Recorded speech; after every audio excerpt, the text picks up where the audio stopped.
કાવેરીના બિલીમોરામાં આવેલ પૂરથી સર્જાયેલી સ્થિતિના આકાશી દ્રશ્યો સામે આવ્યા છે। તમે જ્યાં જુઓ ત્યાં ચારે તરફ પાણી જ પાણી ભરાયેલા જોવા મળશે। કાવેરી અને અંબિકા નદીના રૌદ્ર સ્વરૂપના આકાશી દ્રશ્યો સામે આવ્યા।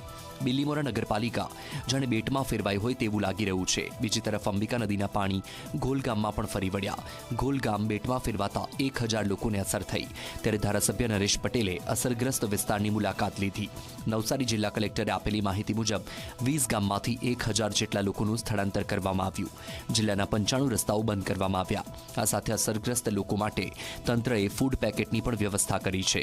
મુખ્યમંત્રીએ પણ નવસારી જિલ્લાના કલેક્ટર સાથે વાત કરી સ્થિતિની જાણકારી મેળવી હતી। આ વરસાદ હાલ તો શાંત છે। નદીઓ ડેન્જર ઝોનથી જસ્ટ નીચે છે। કાવેરી હાઈએસ્ટ 23 અને અંબિકા હાઈએસ્ટ 32.80 33ની આજુબાજુમાં થઈ હતી। આ બંનેના ડેન્જર લેવલ છે 19 અને 28 ના જે લેવલ।